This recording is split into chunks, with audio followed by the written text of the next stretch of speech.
3 யோவான் புத்தகத்தை நம்ம எல்லாரும் கையில் எடுத்துக்கலாம். அதில் இருக்கிற சிலவற்றை நாம் இன்னைக்கு நம்ம தெரிஞ்சுக்கிறதுக்கு நம்மளை முயற்சி செய்வோம். ஒருத்தர் 3 யோவான் புஸ்தகத்தை வாசிக்கலாம். மூப்பனாகிய நான் சத்தியத்தின்படி நேசிக்கிற பிரியமான தாயுக்கு எழுதுகிறதாவது, பிரியமானவனே, உன் ஆத்துமா வாழ்கிறது போல நீ எல்லாவற்றிலும் வாழ்ந்து சுகமாய் இருக்கும்படி வேண்டுகிறேன். சகோதரர் நீ சத்தியத்தில் நடந்து கொள்கிறாய் என்று உன்னுடைய உண்மையை குறித்து சாட்சி கொடுத்த போது மிகவும் சந்தோஷப்பட்டேன். என் பிள்ளைகள் சத்தியத்தில் நடக்கிறார்கள் என்று நான் கேள்விப்படுகிற சந்தோஷத்திலும் அதிகமான சந்தோஷம் எனக்கு இல்லை. பிரியமானவனே, நீ சகோதரருக்கும் அந்நியருக்கும் செய்கிற யாவற்றையும் உண்மையாய் செய்கிறாய். அவர்கள் உன்னுடைய அன்பை குறித்து சபைக்கு முன்பாக சாட்சி சொன்னார்கள். தேவனுக்கு முன்பாக பாத்திரனானபடி அவர்களை நீ வழிவிட்டு அனுப்பினால் நலமாயிருக்கும். ஏனெனில் அவர்கள் புறஜாதியார் இடத்தில் ஒன்றும் வாங்காமல் அவருடைய நாமத்து நிமித்தம் புறப்பட்டு போனார்கள். ஆகையால் நான் சத்தியத்திற்கு உடன்வேலையாட்களாய் இருக்கும்படி அப்படிப்பட்டவர்களை சேர்த்து கொள்ள கடனாளிகளாய் இருக்கிறோம். நான் சபைக்கு எழுதினேன், ஆனாலும் அவர்களில் முதன்மையாய் இருக்க விரும்புகிற தியோத்திரேப்பு எங்களை ஏற்றுக்கொள்ளவில்லை. ஆனபடியால் நான் வந்தால் அவன் எங்களுக்கு விரோதமாய் பொல்லாத வார்த்தைகளை அலப்பி செய்து வருகிற கிரியைகளை நினைத்துக் கொள்வேன். அவன் இப்படி செய்து வருவதும் போதாமல் தான் சகோதரரை ஏற்றுக்கொள்ளாமல் இருக்கிறதும் மன்றி ஏற்றுக்கொள்ள மனதாய் இருக்கிறவர்களையும் தடை செய்து சபைக்கு புறம்பே தள்ளுகிறான். பிரியமானவனே, நீ தீமையானதை பின்பற்றாமல் நன்மையானதை பின்பற்று. நன்மை செய்கிறவன் தேவனால் உண்டாயிருக்கிறான், தீமை செய்கிறவன் தேவனை காணவில்லை. தேவத்திரியு எல்லாராலும் நற்சாட்சி பெற்றதும் அல்லாமல் சத்தியத்தாலும் நற்சாட்சி பெற்றவன். நாங்களும் சாட்சி கொடுக்கிறோம், எங்கள் சாட்சி மெய்யென்று அறிவீர்கள். எழுத வேண்டிய காரியங்கள் அநேகம் உண்டு, ஆனால் மையினாலும் இறங்கினாலும் எழுத எனக்கு மனதில்லை. சீக்கிரமாய் உன்னை காணலாம் என்று நம்பியிருக்கிறேன். அப்பொழுது முகமுகமாய் பேசிக்கொள்வோம். உனக்கு சமாதானம் உண்டாவதாக. சிநேகிதர் உனக்கு வாழ்த்துதல் சொல்லுகிறார்கள். சிநேகிதரை பேர் பேராக வாழ்த்துவாயாக. ஆமென். தேவன் என்னை பலப்படுத்துவாராக. என்னால் இயன்றளவு உங்களில் நம்ம கொஞ்சம் பார்க்கலாம்.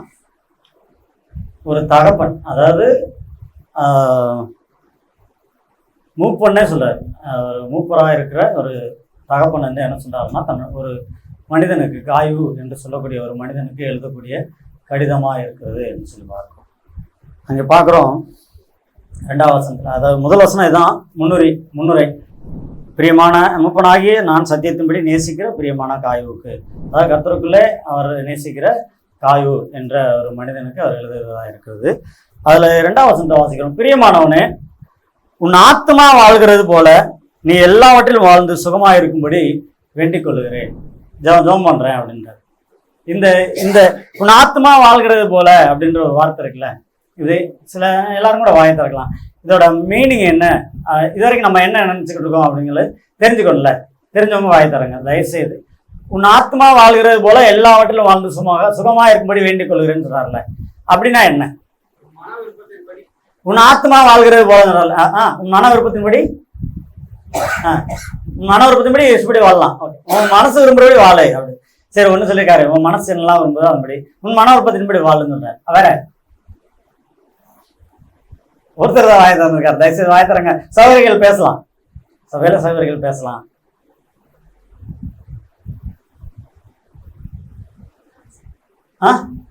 அதே தானா?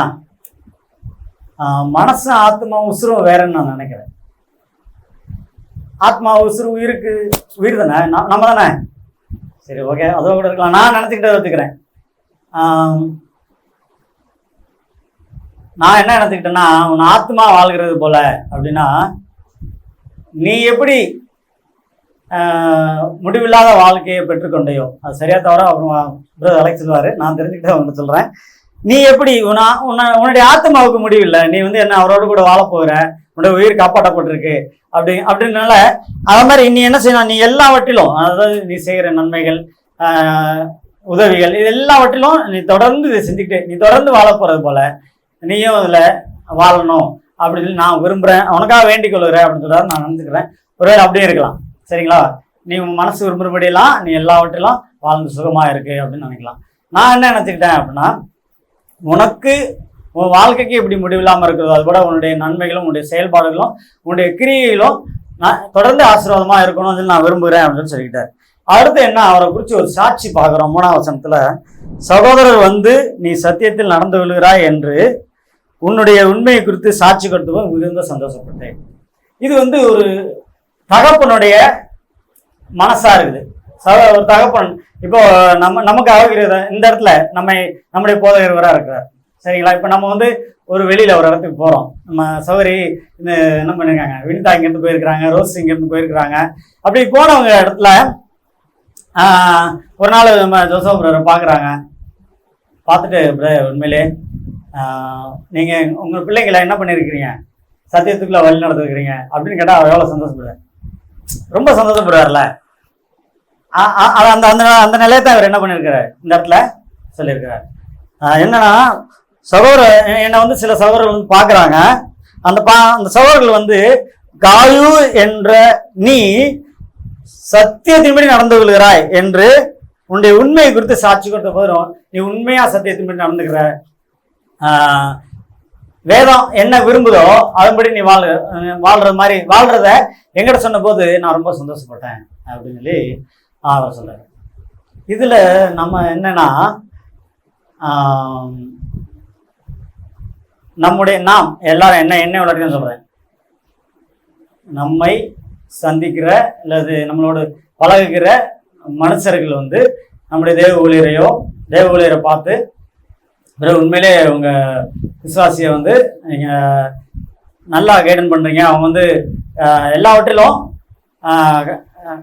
கர்த்தருடைய விருப்பத்தின்படி நல்லா உண்மையா இருக்கிறாங்க, சத்தியத்தின்படி நடந்துக்கிறாங்க அப்படின்னு சொல்லி நம்ம குறித்து அவங்களுக்கு சாட்சி கொடுத்தா எவ்வளவு நல்லா இருக்கும் அப்படின்னு நான் நினைச்சு பார்த்தா, பல இடங்கள்ல நம்ம யாரா இருக்கிறோம்னா இதுல அவங்களுக்கு மனமடிவை கொடுக்கக்கூடியவங்களா இருக்கிறோம்னு நான் நினைக்கிறேன். என்னுடைய வாழ்க்கையில ஒருவேளை நீங்க என்ன பண்ணலாம், இப்படி வாழ்ந்துருக்கலாம், அதுக்கு சந்தோஷம், அது மூலமா நம்ம தேவ ஊழியருக்கு நீங்க பெரிய மகிழ்ச்சியை கொடுத்தனாலும் சந்தோஷம். ஆனா எனக்குள்ள என்னன்னா, எல்லாருமே என்னை குறித்து என்னை பார்த்துட்டு முதல் நம்ம என்ன பண்ணோம், நம்ம நெருங்கி இருக்கிறவங்கள்ட்ட பார்க்கணும்ல, நம்ம நெருங்கி இருக்கிறவங்க என்னைய குறித்து மற்றவங்ககிட்ட ஊழியக்கார்ட்டையோ இல்லை ஞானசேர்ப்பை நம்ம பார்க்கும் பொழுது என்னை குறித்து என்ன சொல்லியிருப்பாங்க அப்படின்னு பார்த்தா, என்ன சொல்லியிருப்பாங்கன்னு பார்க்க பல விதத்தில் நான் என்ன பண்ணியிருக்கேன்னா, நன்மை செய்கிறதுல நன்மை செய்கிறோம், முடிஞ்சளவுக்கு நன்மை செய்கிறோம். சில இடங்களில் நம்ம என்ன பண்ணிடுறோம், வாய் நிறையா விட்டுருவோம். நான் எளிமையாக பேசுகிற மாதிரி பேசி போயிடும், நிறையா விட்டுரும், அது மலர புண்படுத்தக்கூடியதாக இருந்திருக்குது. இப்படி நிறைய காரியங்கள் நம்மகிட்ட இருக்கிறதுனால என்ன பண்ணிடுறோம், நம்மளுடைய சாட்சி அங்கே கெட்டு போயிடுச்சு அப்படின்னா அவங்களுடைய மனசு துக்கப்படக்கூடியது. ஆனால் இந்த காய் எப்படிப்பட்டவராக இருக்கிறாருன்னா, போய் அவர் பார்க்குறாங்க, யோவானை போய் பார்க்குறாங்க. பார்க்கும் பொழுது இந்த காய்வை சந்திச்சுட்டு வந்தோம், அவர் சத்தியப்படி நடந்துக்கிறாரு, உங்களுடைய அது ஆன்சர் பண்ணுறாரு. அதனால என் பிள்ளைங்க சத்தியத்திலே நடக்கிறார்கள் என்று நான் கேள்விப்படுகிற சந்தோஷம் அதிகமான சந்தோஷம் எனக்கு இல்லை. அப்போ அவரு எனக்கு பெரிய சந்தோஷம், காயு இப்படி வாழ்றதுனால எனக்கு ரொம்ப மிகுந்த சந்தோஷமா, நான் ரொம்ப மனதார மகிழ்ச்சியா இருக்கிறேன், மகிழ்ச்சியின் சந்தோஷத்தின் ஒரு எல்லைக்கே போறேன் அப்படின்னு சொல்ற அளவுக்கு நம்முடைய தகப்பனார், நம்ம மூப்பர், நம்முடைய ஊழியர்கள் நம்மை குறித்து சந்தோஷப்படுறாங்களா, அந்த சந்தோஷத்தை நம்ம கொடுக்குறோமா அப்படின்னு பார்த்தா, நம்மளை குறித்து யாராவது பேசும்போது, நம்மளை குறித்து அவர்கிட்ட பேசும்பொழுது இந்த சந்தோஷக்குரியவங்களாம் நம்ம நடந்துக்கிறோமா அப்படின்னு பார்த்தோம்னா, அப்படி நடந்துக்கிட்டோம் அப்படின்னா நம்மை நடத்துகிறவர்களுக்கு அது இன்னும் உற்சாகத்தை கொடுக்கக்கூடியதா இருக்கும். அவங்க இன்னும் உற்சாகமா இன்னும் அதை அநேக திட்டத்தை நமக்கு கொடுத்து நம்ம வளர்றதுக்கான எல்லா செயல்பாடுகளையும் அவங்க உழைக்கிற அந்த பலவீனங்கள், அவங்க பண்ற செலவுகள் இதெல்லாம் பெருசா நினைக்காம இதை சொல்றாரு பாருங்க. என்னன்னா, என் பிள்ளைங்க சத்தியத்தில் நடக்கிறார்கள் என்று நான் கேள்விப்படுகிற சந்தோஷம் அதிகமான சந்தோஷம் இல்லை, அவங்ககிட்ட இருக்கிற பொருளாக இருக்கட்டும், அவங்களுக்கு கிடைச்சிருக்க ஸ்தானமாக இருக்கட்டும், அவங்க அனுபவிக்கிற மகிழ்ச்சியாக இருக்கும். இதை விட என்னன்னா உங்களுடைய விசுவாசிங்க வந்து நல்லவங்களா இருக்கிறாங்க பிரதர். நாங்கள் பார்த்த மற்றவங்களை காட்டிலும் உங்கள் சபையார் வந்து இப்படி இருக்கிறாங்க, அது எங்களுக்கு பெரிய சந்தோஷத்தை கொடுத்தது, ரொம்ப மகிழ்ச்சியாக இருந்தோம் நாங்கள். அப்படி இப்போ போன வாரம் நம்ம லாசன் பிரதர் சொன்னார், மற்ற சபையில் அப்படி இல்லைன்னு நினைக்கிறேன், ஆனால் இங்கே அது அவர் பார்த்த சபையில் அப்படி இல்லைன்னு நினைக்கிறேன். எல்லாருக்கும் சோத்திரம் செலுத்துறதுக்கு நீங்கள் இடத்த கொடுத்தீங்க, அது வந்து எனக்கு ரொம்ப சந்தோஷமாக இருந்துச்சு.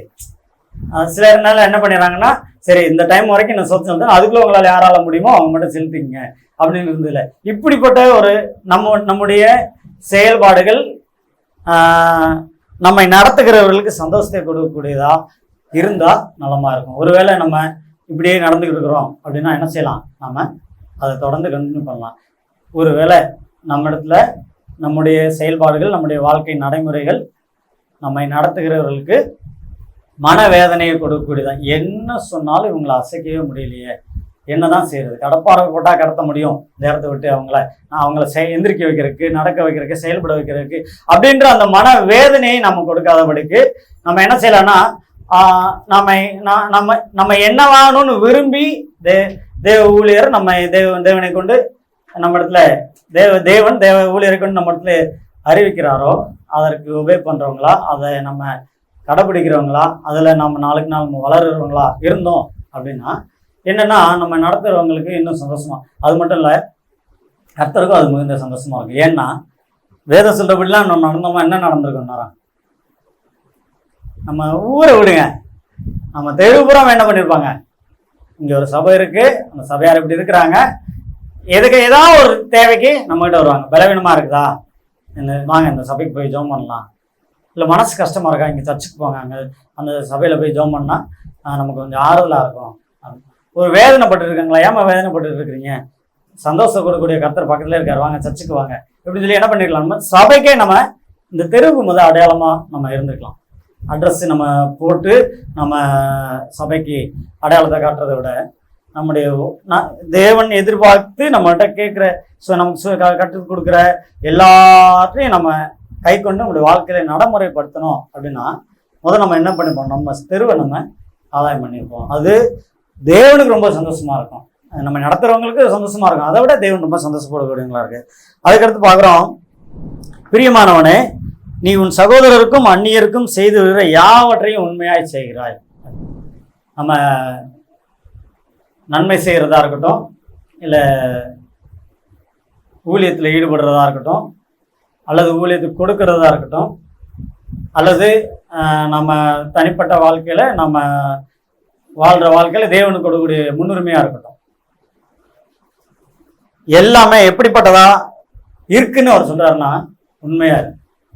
அதாவது ஊழியத்துக்கு போகிறோமா வாரத்தோட அந்த ஐயோ சொல்லிட்டாங்க போய் ஆகணும், இல்லாட்டி நாளைக்கு பிரசங்கத்தில் நம்ம வந்துடுவோம் அப்படின்ற எண்ணத்தில் வராமல் உந்தப்பட்டு தானாகவே நாம் அனுபவித்து நம்முடைய நிலையிலிருந்து நம்மை தூக்கி நம்மளை நிறுத்தி வைத்திருக்கிற இந்த இடத்தை நாம் அனுபவித்து அதன் விளைவாய் பொங்குகிற சந்தோஷத்தினாலே நம்மளோட கூட இருக்கிறவங்க, நாம திருப்தியாக இருக்கிறோம், நம்மளோட கூட இருக்கிறவங்க வறியவர்களா பட்னியாக இருக்கிறாங்களே, அழிஞ்சு போய்கிட்டு இருக்கிறாங்களே அப்படிங்கிற அந்த இயக்கத்தில் நம்ம போய் அறிவிக்கலாம். உண்மையாக இருந்தோம்னா நம்ம என்ன செய்வோம், அந்த விருப்பத்தில் போவோம். கண்டிஷன் பேர்லையோ சொன்னதின் பேர்லையோ வற்புறுத்தின் பேர்லையோ நம்ம போகாமல் இருப்போம். அது மாதிரி கொடுக்கறது கூட, அது மாதிரி ஊழியத்தில் இது மற்ற காரியங்களை ஈடுபடுறதுல கூட, இல்லை தேவனோடு கூட நடக்கிறதில்ல, வேதம் வாசிக்கிறதில்ல. வேதம் வாசிக்கிற எப்படின்னா இந்த 6 அதிகாரம் நம்ம போய் பதில் சொல்லிடணும். அநேக முறை நம்ம செஞ்சுருக்கோம்ல, இந்த 6 அதிகாரத்தை எப்படி இந்த மாதத்தில் வாசித்து கற்றுக்கொண்டு நம்ம போய் என்ன பண்ணிடணும், டான் பதில் சொல்லி நம்ம டீமுக்கு இது கொடுக்கணும். இப்படி அதாவது இது சொல்லியிருக்கிறாங்க, இது படிச்சணும், இது படிக்கலன்னா கேள்வி கேட்பாங்க, அப்புறம் நம்ம அசிங்கப்படக்கூடாது, இல்லை நம்மளை நம்ம ஏன் இது கூட படிக்க மாட்டீங்களா, 5 அதிகாரம் தானே கொடுக்குறாங்க, நம்மளை கேள்வி கேட்பாங்க அப்படின்றது இல்லாமல் நம்ம வேதத்தை விரும்பி வாசிக்கிறவங்களா இருந்தோம். ஒன்று பர்டிகுலர் இந்த 5 அதிகாரத்தை மட்டும் இல்லை, நாம் உண்மையாய் தேவனோடு கூட இருக்க உறவில் நிலை நிற்கிறதுக்கு இதுதான் ரொம்ப முக்கியமானது. எதை செய்தாலும் உண்மையாக செய்யணும். வேதம் வாசிக்கிறோமா உண்மையாக செய்யணும், ஜெபிக்கிறோமா உண்மையாக செய்யணும், நன்மை செய்கிறோமா உண்மையாக செய்யணும், ஊழியத்தில் ஈடுபடுறோமா உண்மையாக செய்யணும். இப்படி தாங்குகிறோமா அதில் உண்மையாக செய்யணும், விசாரிக்கிறோமா அதை உண்மையாக செஞ்சோமா.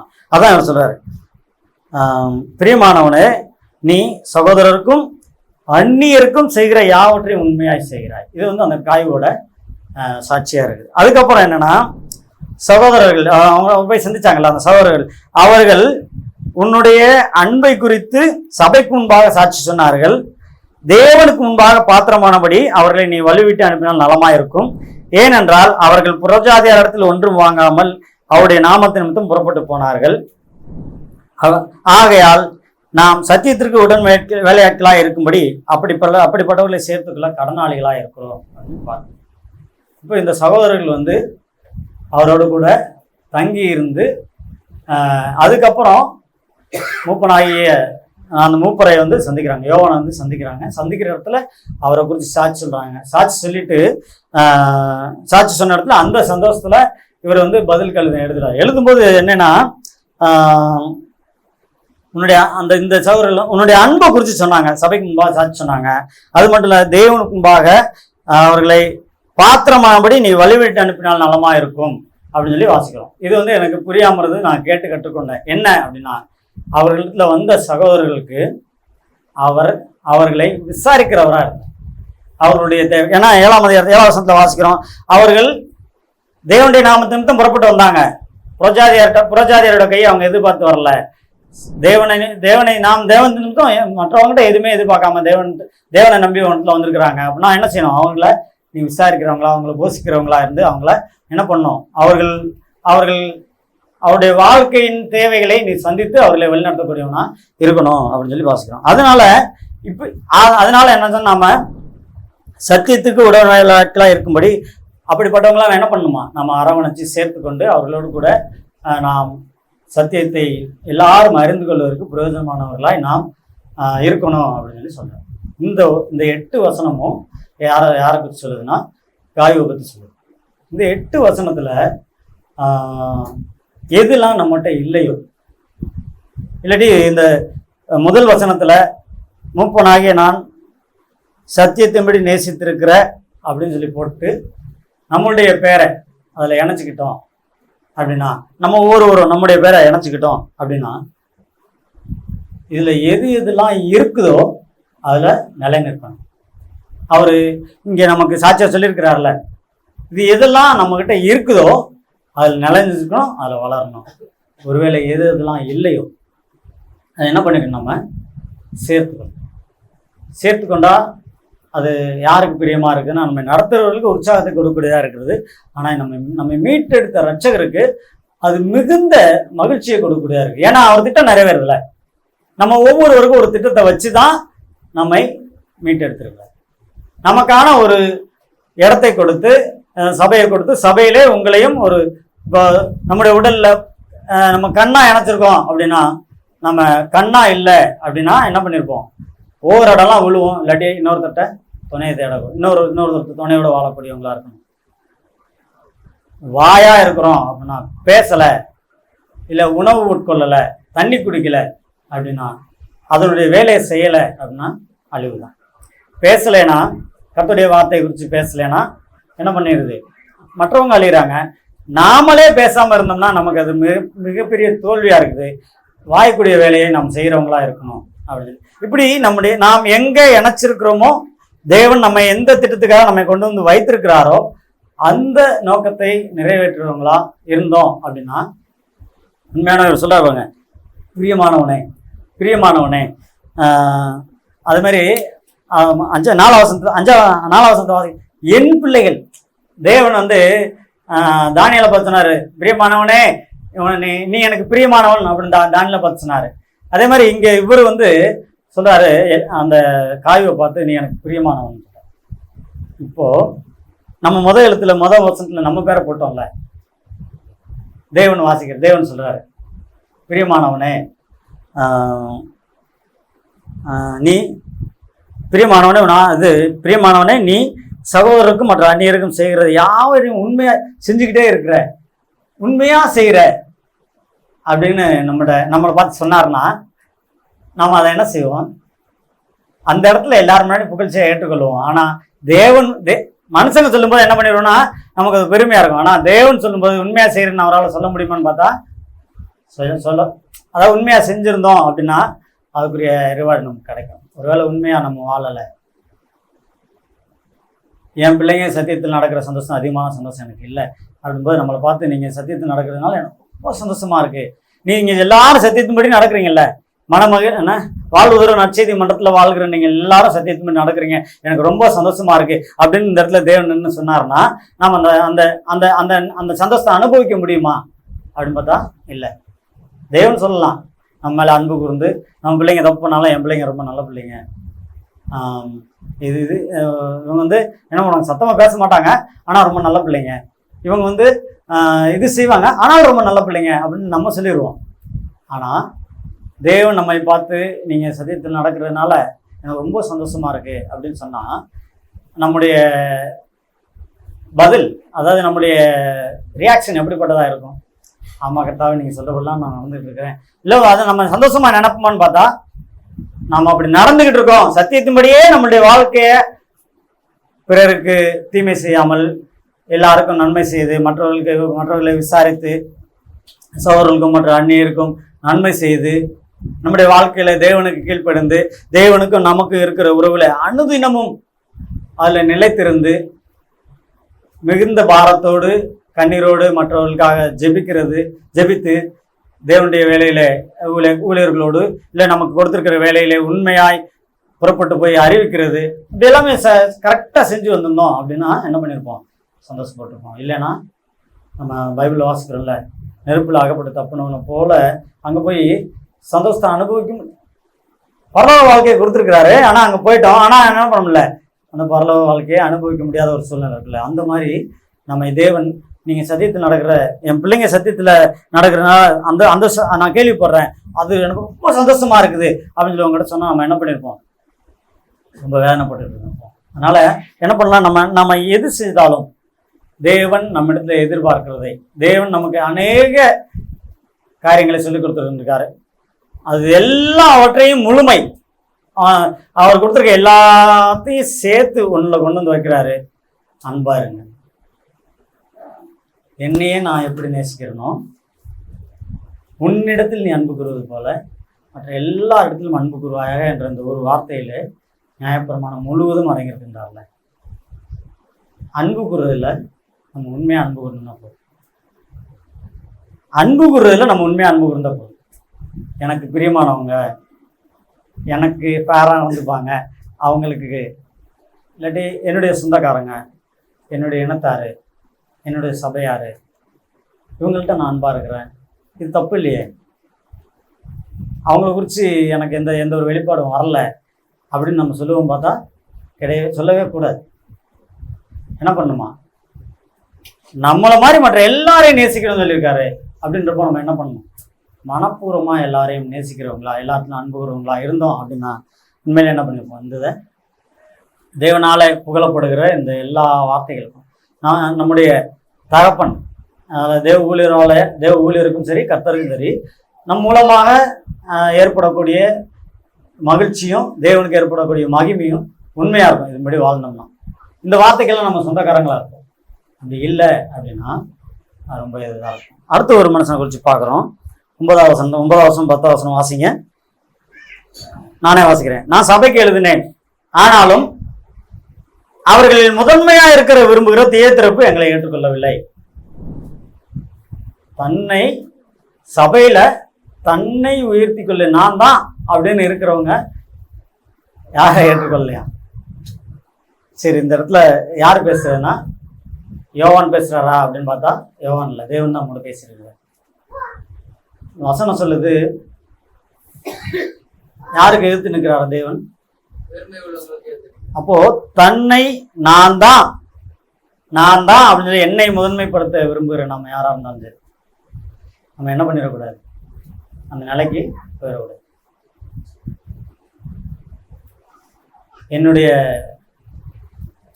நான் எட்டக்கூடிய இடத்த எனக்கு இன்னும் கொடுக்கல, நான் எட்டக்கூடிய இடத்துக்கு நான் இன்னும் போக முடியல, நான் இன்னும் என்னன்னா இன்னும் நான் நிலைநிறுத்திக்கிறதுக்கு எனக்கு இடம் கொடுக்கல, இப்படி இல்லை நான் தான் அப்படின்ற பெருமை நம்ம வீட்டுக்குள்ளே கூட வரக்கூடாது.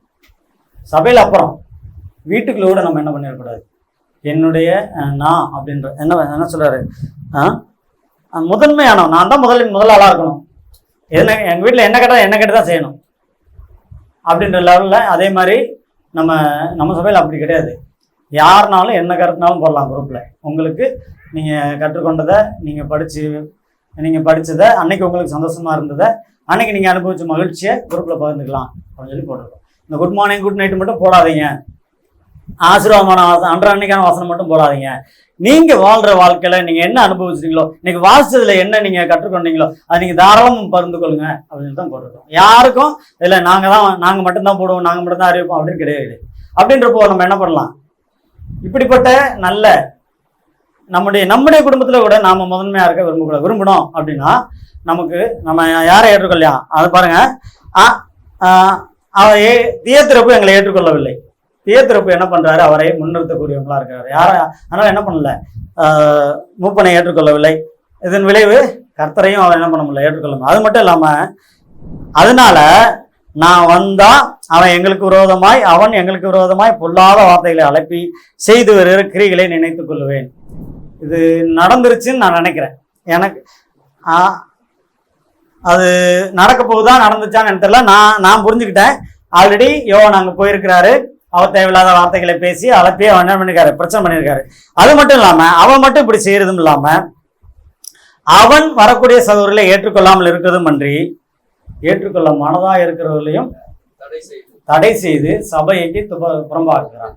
அதாவது ஒரு மனுஷன் தன்னை உயர்த்த நினைத்து மற்றவர்களை விட அவங்களோட நான் பெரிய ஆளுன்னு தன்னை உயர்த்துகிறதுனால என்ன பண்ணிடுது, அவனோடு சேர்ந்த ஒரு கூட்டத்தை அவன் இழுத்து கொண்டு போய் எங்கே போயிடுறான், சபைக்கு புறம்பே போட்டு விடுறான் அப்படின்னு போடுறான். நம்ம வீட்டில் கூட சபையிலையும் சரி நம்ம வீட்லேயும் சரி என்ன பண்ணக்கூடாது, எனக்கு நான் தான் அப்படின்ற அந்த மேன்மையை நம்மை முன்னிறுத்தி கொள்வதில் என்ன பண்ணிடக்கூடாதுன்னா நம்மளை இது பண்ணிடக்கூடாது. அப்படி இருந்தோம் அப்படின்னா நம்மை புறம்பாக்கி கொள்வது மட்டுமல்லாமல் நம்மளோட கூட இருக்கிறவர்களையும் நம்ம என்ன பண்ணிடுறோம்னா சபைக்கு புறம்பாக்கி போடுறோம். இப்போ ஒரு நற்சாட்சி பார்த்தோம். அவர் நற்சாட்சி நாம் எல்லாத்தையும் நம்முடைய உடலில் நம்முடைய மனதில் நம்முடைய வாழ்க்கையில் இணைத்து கொள்ளக்கூடியது. ஆனால் இந்த ஒரு சாட்சி இதுவும் ஒரு சாட்சி தான். இந்த சாட்சி என்னன்னா நாம் கழித்து போடக்கூடியது. அதனால் இந்த ரெண்டு பேரில் இது மூணாவது ஒருத்தர் பார்க்குறோம். 11:12 பிரியமானவனே, மறுபடியும் காய்கிட்ட சொல்றாரு, பிரியமானவனே நீ தீமையானதை பின்பற்றாமல் நன்மையானதை பின்பற்று. நன்மை செய்கிறவன் தேவனால் உண்டாயிருக்கிறான், தீமை செய்கிறவன் தேவனை காணவில்லை. போதும். இப்ப என்ன செய்யுது, இப்ப ரெண்டுமே இருக்கு. சகோதரர்கள் என்ன செய்யறாங்க, உன்னுடைய நன்மை குறித்து எனக்கு சொன்னாங்க. ஆனா அங்கேயே ஒருத்தர் இருக்கிறான், என்ன பண்றான், தன்னை முன்னிறுத்திக் கொள்வதற்கு முயற்சி செய்யறான். அதனால ஒரு கூட்டத்தை அவன் சபைக்கு புறம்பாக்கி போறான். இந்த மனுஷன் தனக்கும் சபைக்கும் அந்நீருக்கும் நன்மை செய்து தன்னுடைய தேவனுக்கு என்ன பண்றான், நற்சாட்சி உள்ளவனாய் வாழ்றான். அதே சபையில இருக்க இன்னொரு மனுஷன் தன்னை உயர்த்துகிறதுனால தானும் சபைக்கு புறம்பாக்கி போகிறதும் அல்லாமல் தன்னுடைய கூட ஒரு கூட்டத்தை என்ன பண்ணுறாரு, சபைக்கு புறம்பாக்கி போட்டுறாரு. ஆனா அதனால என்ன சொல்றாருன்னா ரெண்டுமே இருக்கும், நன்மை இருக்கும் தீமை இருக்கும் சபையில. ஆனா பிரியமானவனே நீ தீமையானதை பின்பற்றாதே, நன்மையானதை பின்பற்று. சொல்றாரு, நன்மை செய்கிறவன் தேவனால் உண்டாயிருக்கிறான், தீமை செய்கிறவன் தேவனை காணவில்லை.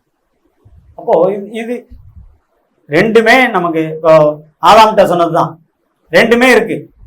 இது எல்லாத்தையும் சாப்பிடு, இதை மட்டும் சாப்பிடாத. அவனுக்கு முழு சுயாதீனமா எல்லா ஞானத்தையும் கொடுத்து என்ன பண்ணிட்டாரு, அவனை ராஜாவா அந்த தோட்டத்துக்கு தலைவனா ஏற்படுத்தி வச்சுட்டு இதை ஒன்று சொல்லிட்டு போயிட்டார். இதெல்லாம் இருக்கு, அனுபவி, இதை அனுபவிக்காது. அதே மாதிரிதான் இவ்வளவு நன்மை இருக்கு, நீ செய், ஆனா இதை செய்யாது. அப்போ முதல் மனுஷன் என்ன பண்ணிட்டாரு, செய்யாதேன்னு சொன்னதை செஞ்சதுனால தேவனுக்கும் அவருக்கும் பெரிய பிளப்பாயிடுச்சு. அதே மாதிரி இங்க என்னன்னா நன்மை நிறைய இருக்கு. காய்விட குணநலங்கள்ல காய்விட்ட இருந்த செயல்பாடுகள்ல நிறைய நன்மை இருக்கு. இது எல்லாத்தையும் என்ன பண்ணிக்க, அனுபவி, செய், செயல்படு, உனக்கு நல்லது. ஆனா தியத்திரப்பிட்ட இருக்கிற ஒரு காரியம் இருக்கு, அதை என்ன செய்யும்? அதை செய்யாது. அது செஞ்சேன்னா ஆதாம் எப்படி மனு குலத்தை தேவனிடத்துல வெளியே தூக்கி போட்டானோ ஏதேன் தோட்டத்துல இருந்து, அதே மாதிரி நீ என்ன பண்ணுவ? உன்னையும் உன்னோட கூட இருக்கிற கூட்டத்தையும் வெளியே தூக்கி போட்டுருவ. அதான் அது ஆகான் போனான்ல, ஆகான் அவன் தான் தப்பு செஞ்சான். அவன் தான் அவன் குடாரத்துக்கு கீழே போய் ஒளிச்சு வச்சான். அவன் தான் கண்டுபிடிக்கப்பட்டான். ஆனா கொல்லப்பட்டது யார? அவன் மனைவி, அவனுடைய பிள்ளைகள், அவனுக்கு உண்டானவங்க எல்லாவற்றையும், ஆடு மாடு கூடாரம் முதற்கொண்டு எல்லாத்தையும் ஒன்னா கொண்டு போய் போட்டு கல்லாலே அடிச்சு கொன்னு ஒரு பெரிய கல்வி வச்சுட்டாங்க. அப்போ தேவனுக்கு பிரியமில்லாத காரியம் ஒண்ணு செய்யறோம் அப்படின்னா நாம மட்டும் இல்லை, இப்போ இடைப்பட்ட நாளில் கூட பார்த்தோம். இந்த மாதிரி ஒரு செய்தி தான் வந்தது. என்னன்னா நம்ம நன்மை செஞ்சோன்னா நம்முடைய சந்ததியை நம்ம காப்பாற்றிக்கலாம் அப்படின்ற மாதிரி. அப்படி இல்லை அப்படின்னா நம்முடைய சந்ததியை நம்ம கரெக்ட் பிரயோசனார்ல எங்க அப்பா வந்து பல காரியத்தை தேவனுக்காக இழந்ததுனால அவருடைய சந்ததியில் நான் இணைக்கப்பட்டிருக்கேன். செவ்வாய்க்கிழமை கேட்டேன். அவருக்கு அப்புறம் நான் தேவனுடைய வேலையை, எனக்கு விருப்பம் இல்லாத அந்த வேலையில தேவன் என்னை மனப்பூர்வமாக இணைத்து இப்ப விரும்பி செய்யக்கூடிய வேலையில என்னை இணைத்திருக்கிறார் அப்படின்னு பார்த்தேன். அப்படி நாம் எந்தெந்த காரியத்தை விட வேண்டுமோ அதை விட்டுட்டு சேர்த்து கொள்ள வேண்டிய காரியத்தை சேர்த்தோம் அப்படின்னா அந்த பிணகாசு தானே, பிணகாசுடைய சந்ததி தேவனுக்கு முன்பாக எப்பொழுது இருக்கும் அப்படின்ற அந்த உடன்படிக்கை அவனுக்கு கிடைச்சது போல உங்களுக்கும் எனக்கும் என்ன கிடைக்குன்னா இந்த வாய்ப்பு கிடைக்கும். எப்படி அப்படின்னா நம்முடைய தேவனை நம்மை ரட்சித்து மீட்டு அவர் இன்று வரை போஷித்து நம்மை பாதுகாத்து ஆசீர்வதித்து கொண்டிருக்கிற அந்த தேவனுக்கு நாம் மகிழ்ச்சியை கொடுக்குறீங்க. பரவாயில்ல, என் மகளை அதை ஆதி காலத்துல ஐயோ நோவா காலத்துல ஏன் தான் இந்த மனுஷனை உண்டாக்கணும் அப்படின்ற அந்த வேதனையை தேவனுக்கு கொடுக்காம என்னுடைய மகளும் நான் ரட்சித்ததுக்கான வேலையை செய்யறாங்க. சரி, இவங்களை ரட்சித்ததே வீணா போயிருமோ அப்படின்ற வேதனையை நம்ம கொடுக்காத அளவுக்கு அப்படி கொடுக்கணும். யார் அப்படி கொடுக்க முடியும் அப்படின்னா இந்த தியோத்திரப்பும் அவனை பின்பற்றின கூட்டமும் அப்படி போயிடும். அதனால இப்படி நாம் நன்மையானவைகளை சேர்த்து கொண்டு தீமையானவைகளை நாம் விட்டுட்டோம் அப்படின்னா நாம் வாழ்கிறவர்களா இருப்போம். இங்கேயும் மட்டும் இல்லை, தேவனோடு கூட வாழ்கிறவங்க இருப்போம். இன்னொருத்தருடைய சாட்சி 12வது வசனம். தேமேத்திரியு எல்லாராலும் நற்சாட்சி பெற்றதும் அல்லாமல் சத்தியத்தினாலும் நற்சாட்சி பெற்றவன், நாங்களும் சாட்சி கொடுக்கிறோம், எங்கள் சாட்சி உண்மையா இருக்குது என்று அறிந்திருக்கிறீர்கள். இந்த சகோதரனுடைய இது ரொம்ப ஆச்சரியமா இருந்துச்சு. சாட்சியை பாருங்களேன், என்னதான் எல்லாராலும் நற்சாட்சி பெற்றவன், 2வது சத்தியத்தினாலும் நற்சாட்சி பெற்றவன், 3வது நாங்களும். இவரே எழுதுற சிலர் நாங்களும் அவரோடு கூட அந்த கூட்டம் சொல்லுது, நாங்களும் சாட்சியா இருக்கிறோம், இந்த சாட்சி உண்மையா இருக்குது.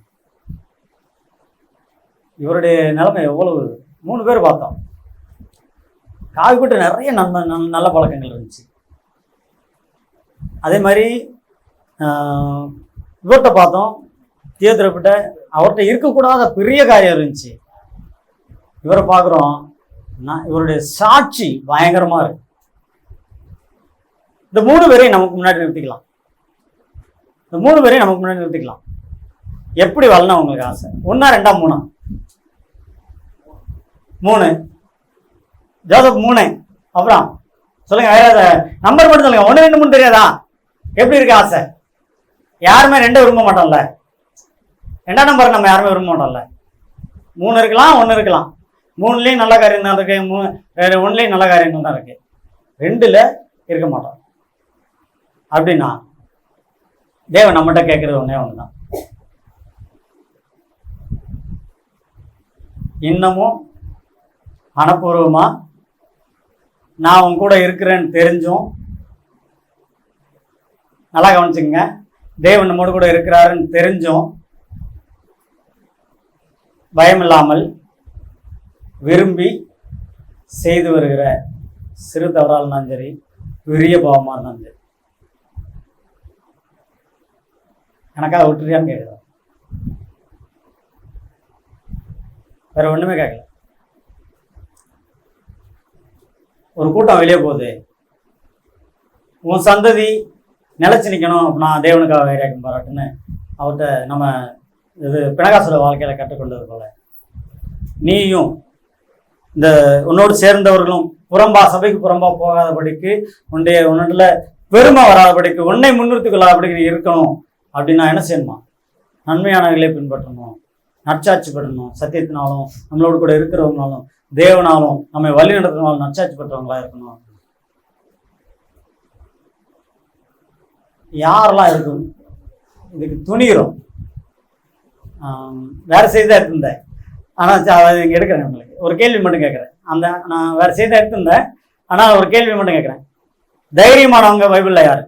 தைரியமானவங்க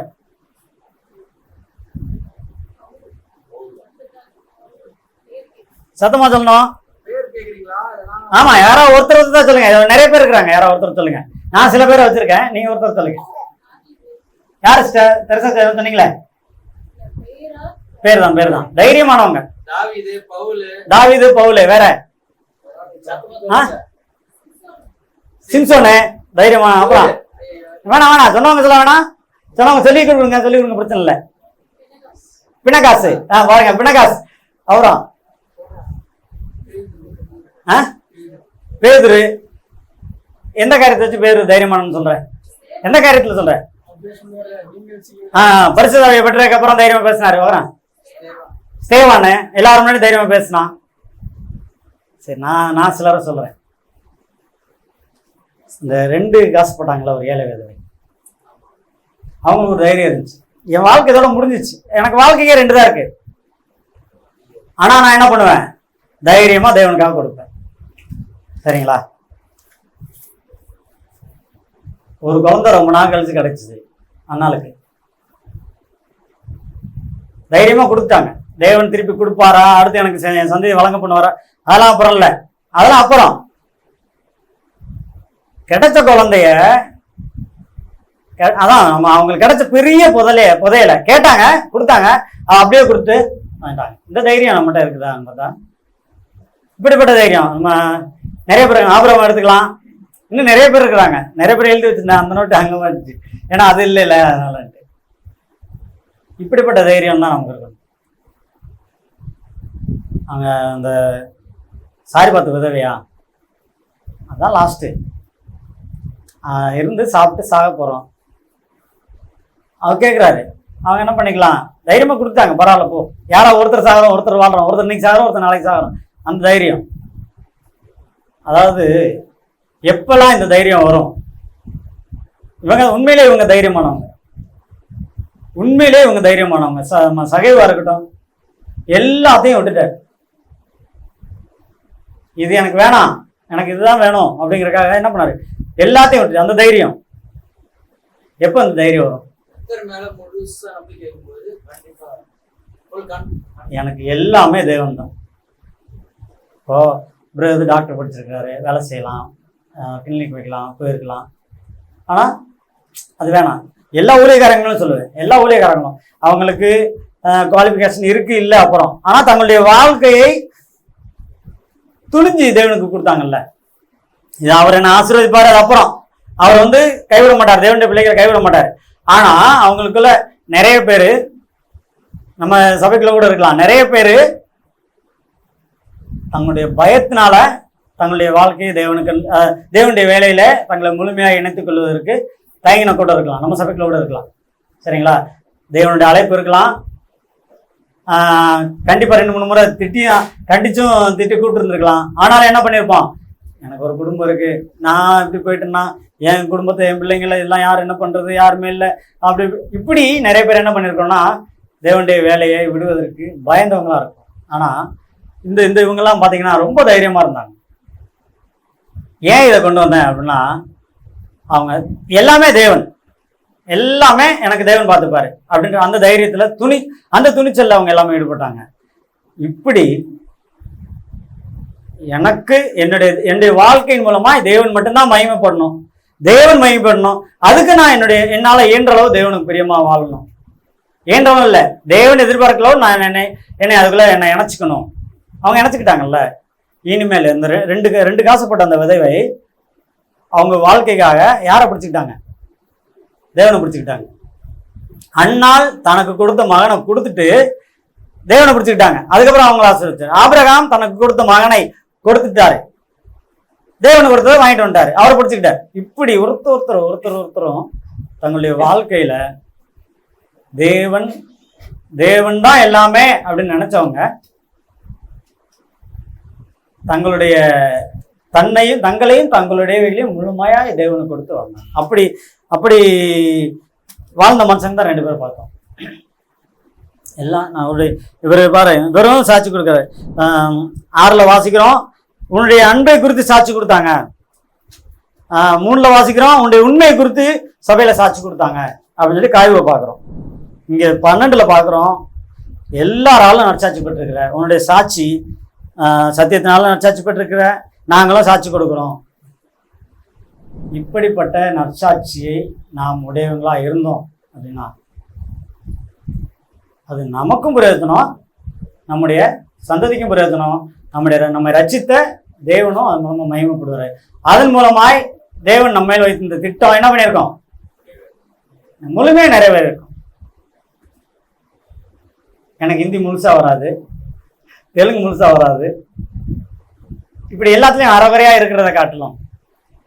என்ன பண்ணிக்கலாம், நமக்கு தெரிஞ்சதில் முழுமையா நம்மளை ஈடுபடுத்தோம் அப்படின்னா இதில் கொஞ்சம் அதில் கொஞ்சம் திருப்பியில் மாதிரி இதாகபடிக்கு நம்மை தேவன் இணைத்திருக்கிற தேவனுடைய திட்டத்தில் நம்மை முழுமையாக ஈடுபடுத்துவோம்.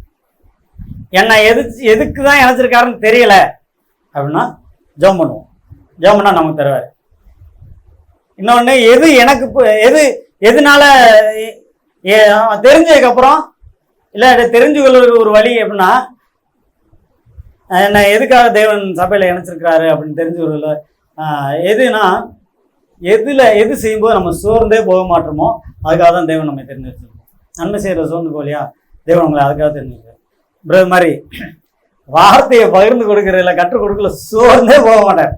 அந்த மாதிரி அவர் இப்படி நம்ம நம்முடைய திட்டத்தை என்ன பண்ண, நமக்கு தேவன் நம்மை தெரிந்து வைத்திருக்கிற திட்டத்தை நமக்கு வெளிப்படுத்துவார்.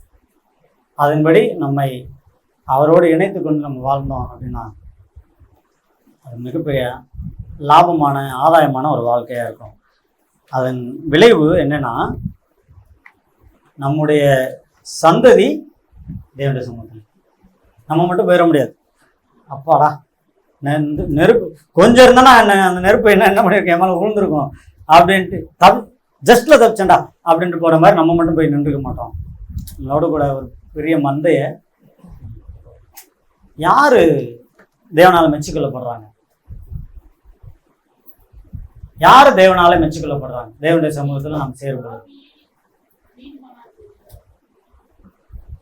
ஆகியே நீதிமானாக்குறவர்கள், அவருக்கு கீழ்ப்படிந்தவர்கள், அந்த 3 வேலைக்காரங்கள்ல 2 பேரை தான் மெச்சுக்கு வந்தாரு. ஒருத்தன் 5 10 ஆக்கணும்னா எவாடா உன்னுடைய எஜமான சந்தோஷத்துக்குள்ள பிரவேசி, 10 பட்டணத்துக்கு நீ அதிகாரி ஆயிரு. நம்ம ஒண்ணுமே சம்பாதிக்கலாம், நம்ம எந்த பட்டணத்துக்கு அதிகாரியா இருக்கிறது? அங்க போய் இருக்க முடியுமா? அட்லீஸ்ட் 4க்காவது இருக்கலாம்ல. ஒன்றும் இல்லை, நமக்கு 1 கொடுத்துருக்குற.